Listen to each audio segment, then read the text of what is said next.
പശ്ചിമേഷ്യയിലെയും ദക്ഷിണേഷ്യയിലെയും സുരക്ഷാ സമവാക്യങ്ങൾ മാറ്റിയെഴുതിക്കൊണ്ട് പാകിസ്ഥാൻ, തുർക്കി, Saudi Arabia എന്നീ രാജ്യങ്ങൾ ചരിത്രപരമായ ത്രികക്ഷി പ്രതിരോധ കരാറിൽ ഒപ്പിടാനൊരുങ്ങുന്നു. ഈ നിർണായക കരാറിന്റെ അവസാനഘട്ട ചർച്ചകൾക്കായി തുർക്കി പ്രസിഡന്റ് തയ്യിബ് എർദോഗാൻ അടക്കമുള്ള പ്രമുഖർ ഇപ്പോൾ സൗദി അറേബ്യയിലുണ്ട്. പാകിസ്ഥാൻ പ്രധാനമന്ത്രി ഷഹബാസ് ഷെറീഫും കരസേനാ മേധാവി ഫീൽഡ് മാർഷൽ അസിം മുനീറും ഇന്നലെ തന്നെ സൗദിയിലെത്തിയ ഒരു പശ്ചാത്തലം കൂടിയുണ്ട്. സംയുക്ത സൈനികാഭ്യാസങ്ങൾ, പ്രതിരോധ വ്യവസായ ഉൽപ്പാദനം, രഹസ്യാന്വേഷണ വിവരങ്ങൾ പങ്കുവെക്കൽ എന്നിവയൊക്കെയാണ് ഇത്തരത്തിൽ പ്രധാനമായും ഈ സഖ്യത്തിലുണ്ടാവുക എന്നാണ് മനസ്സിലാക്കേണ്ടത്. മനു ഭരത് തുടരുന്നുണ്ട്. മനു, നമുക്കറിയാം സൗദി നമ്മുടെ സഖ്യകക്ഷിയാണ്, വളരെ പ്രധാനപ്പെട്ട അലൈയാണ് നമ്മുടെ. അവിടെയാണ് സൗദി തുർക്കിയെ സംബന്ധിച്ചിടത്തോളം പാകിസ്ഥാനെ ഓപ്പറേഷൻ സിന്ദൂർ സമയത്തും സഹായിച്ച ഒരു രാജ്യമാണ്. ഇവരൊക്കെ ഒന്നിക്കുന്നത് സ്വാഭാവികമായും ഇന്ത്യക്ക് ആശങ്കാജനകമാണ്. രഞ്ജിത്ത്, നേരത്തെ തന്നെ സൗദിയും പാകിസ്ഥാനും തമ്മിലുള്ള ഒരു സൈനിക ഉടമ്പടി നേരത്തെ നിലവിലുണ്ട്.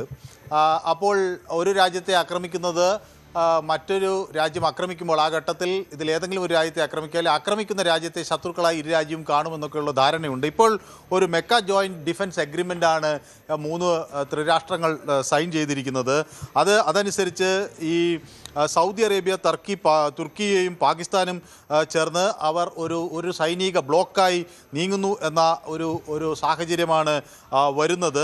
അപ്പോൾ അതിൽ ആർക്കെങ്കിലും ഒരാൾക്ക് നേരെ ആക്രമണം നടന്നാൽ അത് 3 പേർക്കും നേരെ നടന്ന ഒരു ആക്രമണമായി ആണ് കണക്കാക്കപ്പെടുക. അതനുസരിച്ച് അതിൻ്റെ പ്രത്യാക്രമണം നടത്തുന്നത് 3 പേരും ഒരുമിച്ചായിരിക്കും. അങ്ങനെ ഒരു കളക്റ്റീവ് ഡിഫൻസ് എന്ന തരത്തിലാണ് പറയുന്നത്. അപ്പോൾ ഈ ഒരു ചർച്ചകൾക്കായി അവിടെ എത്തിയതും ഇത് ഒപ്പുവെച്ചതും സൗദിയുടെ കിരീടാവകാശിയായ പ്രിൻസ് മുഹമ്മദ് ബിൻ സൽമാൻ രാജകുമാരനാണ്. തുർക്കിയുടെ പ്രസിഡന്റ് തയ്യിബ് എർദോഗാനും ഇതിൽ ഒപ്പുവെച്ചിരിക്കുന്നു. പാകിസ്ഥാൻ പ്രധാനമന്ത്രി ഷഹബാസ് ഷെറീഫുമാണ് മെക്കയിൽ. ഈ 3 തലവന്മാരും ചേർന്നാണ് ഇത് ഒപ്പുവെച്ചിരിക്കുന്നത്.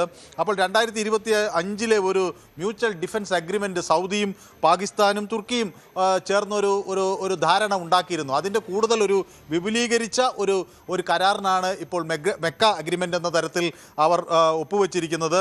അത് സംയുക്ത സൈനിക അഭ്യാസത്തിലേക്കും അതുപോലെ തന്നെ ഈ വിവരങ്ങൾ പരസ്പരം കൈമാറുന്നതിനും അതുപോലെ ഇൻ്റലിജൻസ് സംവിധാനങ്ങൾ ഒരുമിച്ച് ഉപയോഗിക്കുന്നതിലും ഇൻ്റലിജൻസ് വിവരങ്ങൾ അതുപോലെ പങ്കുവെക്കുന്നതിലും ഒക്കെ അവർ ഒന്നിച്ചു നിൽക്കും.